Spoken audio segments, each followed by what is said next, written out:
Hello everyone, I am doctor Varsha. तो आज का हमारा टॉपिक है माइट्रल स्टेनोसिस।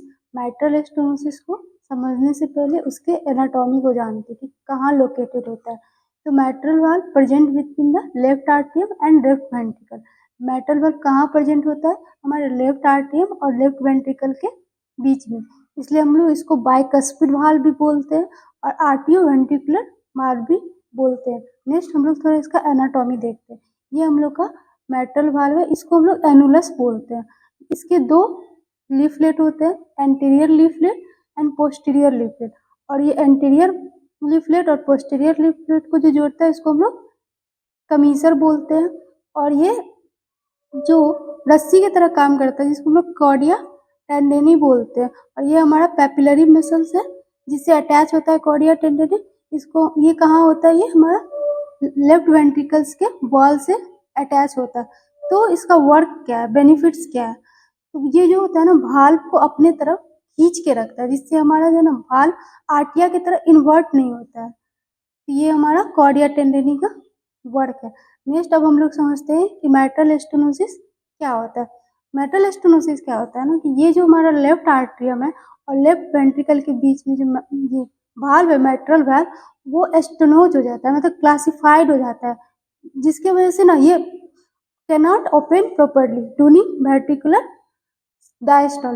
डायस्टोल के टाइम में ये अच्छे से प्रॉपरली ओपन नहीं हो पाता। तो क्या होगा? ओपन नहीं होगा तो जब नॉर्मली इसका नॉर्मल ओपन होता है तो क्या होता है, हमारा राइट वेंट्रिकल से ब्लड पल्मोनरी आर्टरी के थ्रू लंग्स में जाता है, लंग्स के थ्रू वेन में, पल्मोनरी वेन के थ्रू लेफ्ट आर्ट्रियम से लेफ्ट वेंट्रिकल की तरफ आता है। ये ओपनिंग होता है तो अच्छे से ब्लड हमारे इसमें लेफ्ट वेंट्रिकल में फ्लो हो जाता है। लेकिन अब क्या हो गया, ये वाल्व स्टेनोज हो चुका है, फाइब्रोज्ड हो चुका है और कैल्सिफिकेशन हो चुका है। तो ये जो हमारा there is difficulty of blood from left आर्टियम टू लेफ्ट वेंट्रिकल, क्या होगा?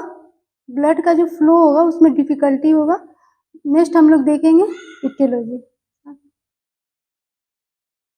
इटियोलॉजी देखते हैं कि rheumatic heart disease most common cause जो होता है वो मिट्रल स्टेनोसिस का रोमैटिक हार्ट डिजीज। इसका हम लोग पैथोफिजियोलॉजी देखते हैं। ठीक है, जैसे मान लीजिए अगर आपको रोमैटिक फीवर हुआ, उसके बाद अगर आपने कंप्लीट ट्रीटमेंट ले लिया तो no RHD will develop, rheumatic heart disease नहीं डेवलप करेगा। लेकिन after rheumatic fever take incomplete treatment तो वो हम लोग का रोमैटिक हार्ट डिजीज डेवलप कर जाता है। इसमें क्या होता है, मिट्रल वाल्व का इन्फ्लामेशन हो जाता है, जिसकी वजह से रोमैटिक हार्ट डिजीज में मिट्रल वाल्व का इन्फ्लामेशन हो जाता है, जिसकी वजह से क्या होगा, स्कैरिंग ऑफ वाल्व हो जाता है। मतलब उस पर फाइब्रस, स्कैरिंग मतलब डिस्पोजिशन ऑफ फाइब्रस टिश्यू, जिसकी वजह से हमारा जो थिकनिंग है, जो मैंने प्रीवियस वीडियो में बताया था, थिकनिंग ऑफ लीफलेट्स, जो हमारा लीफलेट्स होता है माइट्रल वाल्व का उसमें थिकनिंग हो जाता है।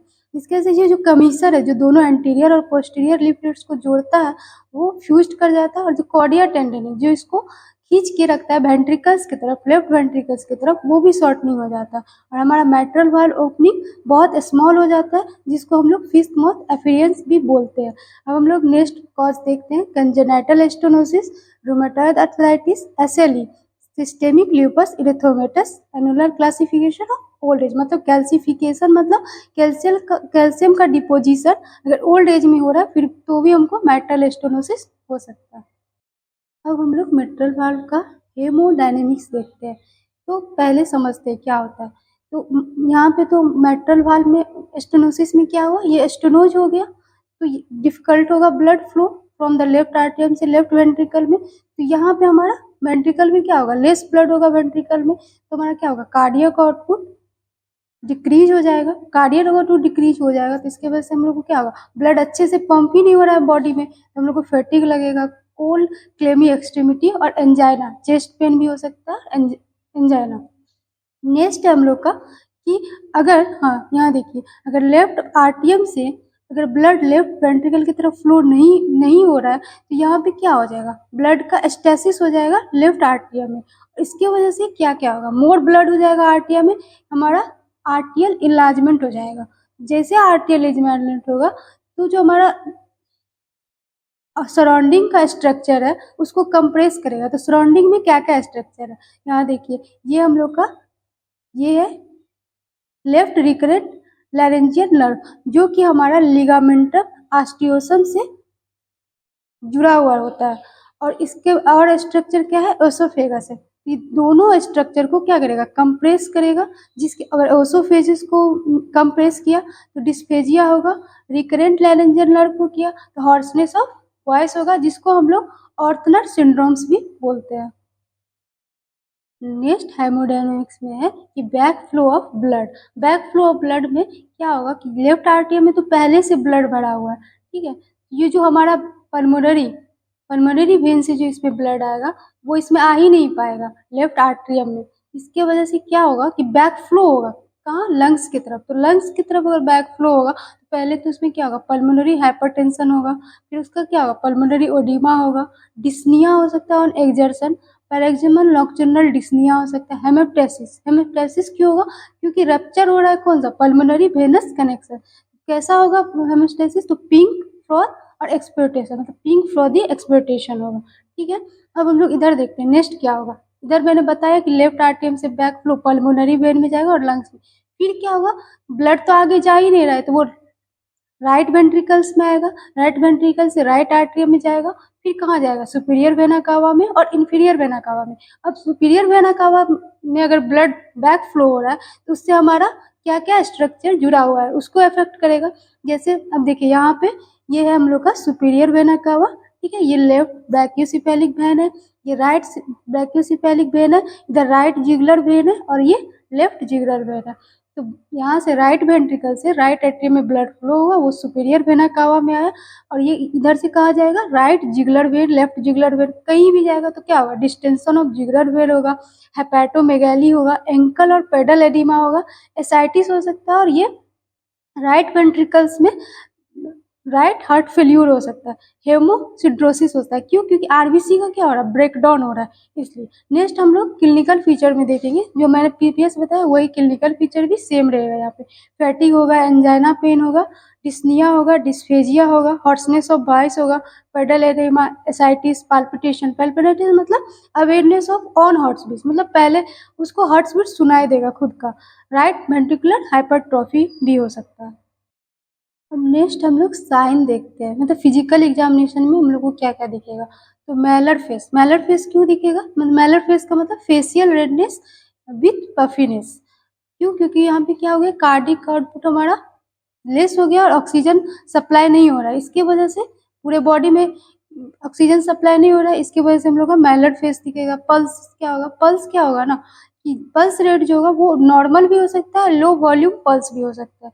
नेक्स्ट रिदम कैसा होता है, इरेगुलर होगा, मतलब नॉर्मल रिदम कैसा होता है, एक बीट आया फिर दूसरा बीट आया फिर तीसरा बीट आया फिर ऐसे नॉर्मल और सेम डिस्टेंस और सेम टाइम पे आता है। बट माइट्रल स्टेनोसिस में क्या होता है कि इरेगुलर इरेगुलर होता है। क्यों, इसका मतलब क्या हुआ कि 2 बीट आया, इसके बाद फिर 1 बीट आ गया, कभी 3 बीट आया और फिर इसके बाद 1 बीट आ गया, फिर 2 बीट आया, मतलब कोई रेगुलर पैटर्न तो नहीं है, इसलिए हम लोग इसको इरेगुलर रेगुलर बोलते हैं, ठीक है। और हमारे एपेक्स पे, मतलब हार्ट का जो एपेक्स है जो 5th इंटरकोस्टल स्पेस में होता है, वहाँ पे हम लोग का टैपिंग एपेक्स, मतलब वहाँ पे हम लोग का S1 जो फर्स्ट हार्ट साउंड है वो पाल्पेबल होगा। नेक्स्ट हम लोग का क्या होगा कि अब तो नेक्स्ट क्या होगा, palpable P2 component of S2, जो जो वाल्व हमारा क्या हो गया है, फाइब्रोज्ड हो गया है, वहाँ से ब्लड पास करेगा या क्लोज्ड होगा या वाल्व, तो क्या होगा उसमें से एक साउंड निकलेगा जिसको हम लोग S2 बोलेंगे, जिसको वहाँ पे सेकेंड इंटरकोस्टल स्पेस पे सुनाई देगा।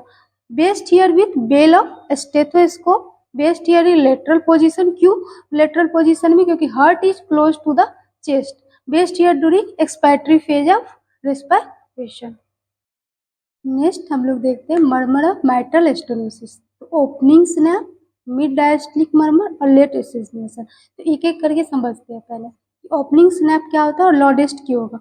अब क्या है, यहाँ पे हमारा भाल्व क्या हो चुका है, फाइब्रोज्ड हो चुका है, ठीक है। अब यहाँ से अगर ब्लड फोर्सफुली क्या करेगा, इधर से आने फोर्सफुली इसमें ब्लड फ्लो करने का कोशिश करेगा, तो क्या होगा, भाल्व ओपन होगा फोर्सफुली, उससे एक साउंड प्रोड्यूस होगा जिसको हम लोग ओपनिंग स्नैप बोलते हैं। तो इसीलिए बोलते हैं ओपनिंग स्नैप लॉडेस्ट होगा। नेक्स्ट है हम लोग का मिड डायस्टोलिक मर्मर।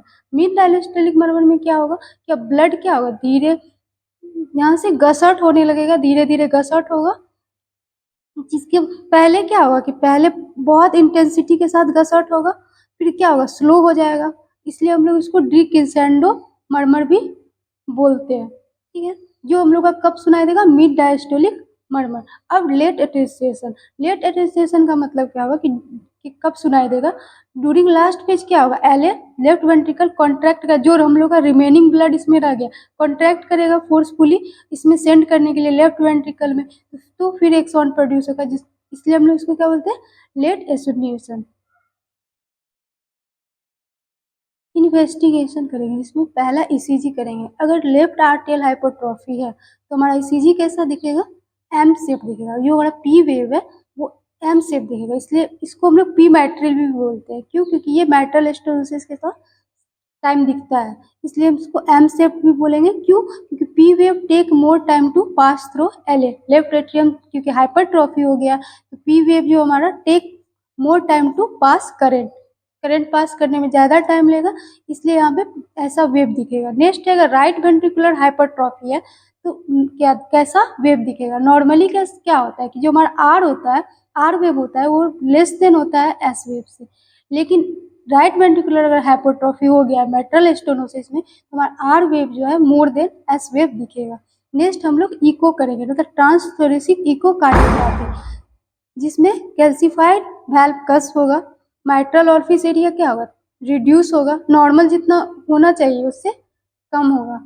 फिर left atrial hypertrophy, right ventricular hyper, chest X ray में इनलार्ज लेफ्ट आर्टियम दिख सकता है, पल्मोनरी वेन कंजेशन दिख सकता है, पल्मोनरी ओडीमा भी दिख सकता है, और पल्मोनरी हाइपरटेंशन भी दिख सकता है। नेक्स्ट प्रिवेंशन में क्या होगा कि अगर आपको सोर थ्रोट हुआ है या रोमैटिक फीवर तो उसके बाद हम लोग एंटीबायोटिक से उसका अच्छे से ट्रीटमेंट लेंगे, ये हम लोग प्रिवेंशन कर सकते हैं। तो हम लोग को रोमैटिक हार्ट डिजीज नहीं होगा, और रोमैटिक हार्ट डिजीज नहीं होगा तो मेटल वाल्व पे इफेक्ट नहीं करेगा और मेटल स्टेनोसिस होने का चांस कम हो जाएगा, ठीक है। फिर नेक्स्ट हम लोग ट्रीटमेंट क्या कर सकते हैं, अगर केस एसिम्टोमेटिक है तो पेशेंट अगर एसिम्टोमेटिक है तो हम लोग को ट्रीटमेंट का उतना जरूरत नहीं पड़ता है, लेकिन अगर सीवियर केस है मेटल स्टेनोसिस का तो हम लोग उसमें वाल्व रिपेयर कर सकते हैं और वाल्व रिप्लेसमेंट कर सकते हैं। Thank you.